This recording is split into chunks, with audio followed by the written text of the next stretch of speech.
Olá, seja bem-vindo, seja bem-vinda ao meu canal do YouTube.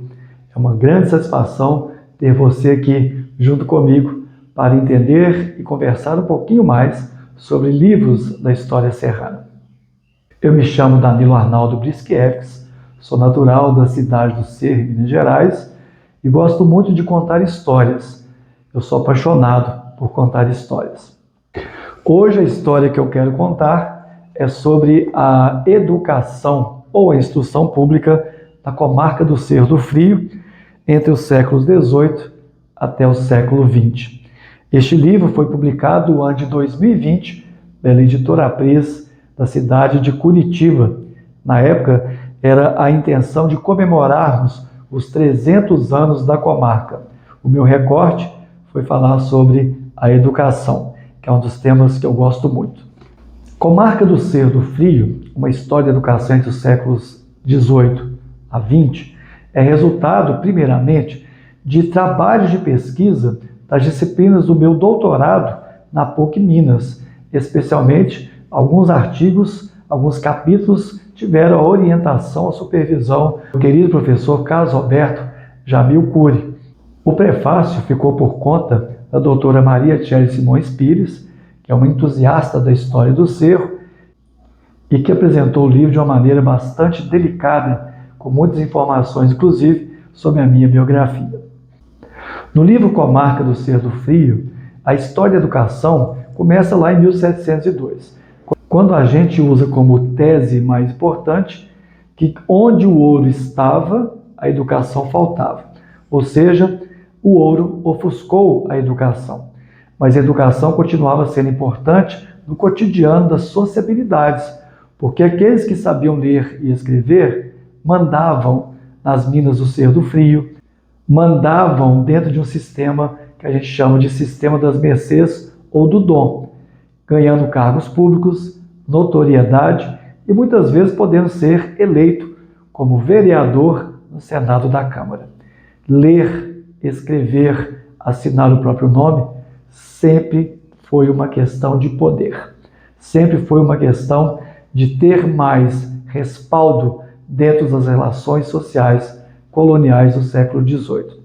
Depois nós vamos investigando como que as aulas régias vão ser implantadas na Vila do Príncipe, na comarca do Cerro do Frio, um processo lento.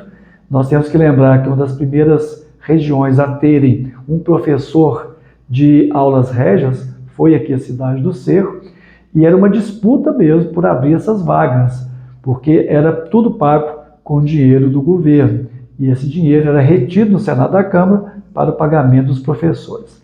Latim, gramática, francês, e com o passar do tempo, a organização desse sistema. No final do século XVIII, quando houve a decadência do sistema jesuíta de ensino no Brasil, e aí nós temos que os impostos que vão sendo cobrados eram para fomentar o ensino no Brasil.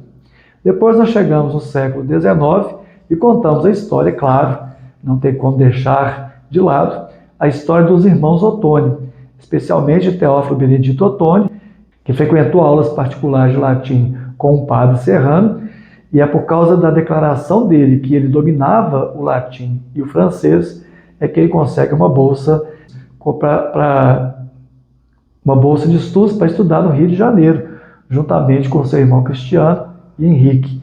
E eles migram para o Rio de Janeiro, fazem então o curso de guarda de marinha e depois Teófilo Ottoni retorna ao Cerro e funda o jornal Sentinela do Cerro, um dos jornais mais importantes da história da imprensa no Brasil, e depois se torna político, participa da Revolta Liberal de 1842 e se torna um dos mais importantes políticos do século XIX, especialmente por ter um liberalismo que afrontava o projeto do Império, tanto do projeto do Império de Dom Pedro I, quanto o projeto de Império de Dom Pedro II. Teófilo Ottoni também foi importante porque fundou Filadélfia, que se tornou depois a cidade de Teófilo Ottoni. Os textos vão se alterando, vão se modificando, e nós vamos chegar então ao século XX, retomando nos temas fundamentais do livro, que é perceber como que pessoas brancas, negras, vão acessando a educação. Não por acaso, a biografia de Maria Eremita de Souza, professora serrana, mulher negra, nascida em 1913 e falecida em 2003, pessoas egressas da escravidão depois assumiram protagonismo na educação. E dizer que Dona Maria Eremita de Souza era uma mulher negra na educação diz muito, porque a sua trajetória na educação serrana não foi só no Cerro, mas ela atuou também em outros lugares, como por exemplo Diamantina, e depois em toda a região, uma vez que ela se tornou inspetora da Superintendência de Ensino de Diamantina.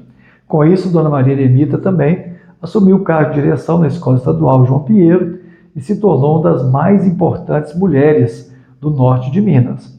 Dona Maria Eremita de Souza, negra, acabou assumindo seu cargo de vereadora na Câmara Municipal do Cerro e também se tornou presidente da Câmara.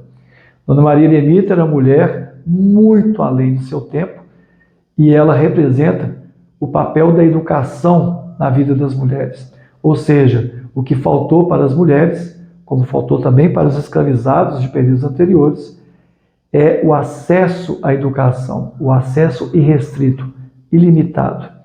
Então, Dona Maria resume também um pouco do que eu busquei tentar mostrar nesse livro, que é a ideia de que nas sociabilidades coloniais nada se altera do dia para a noite, mas há uma continuidade do racismo, da privação e também uma tentativa de tornar a escola um espaço de crescimento apenas para a classe média, deixando aqueles que não tiveram lugar no passado ainda sem lugar no tempo presente. Você encontra Comarca do Cerro do Frio, História da Educação entre os séculos XVIII ao XX, nas plataformas digitais. Qualquer plataforma digital que você for, você encontra, e também o livro impresso, diretamente no site da Editora Apris e também comigo. Basta você mandar uma mensagem. Então vem conhecer um pouco mais sobre a história da instrução pública na comarca do Cerro do Frio.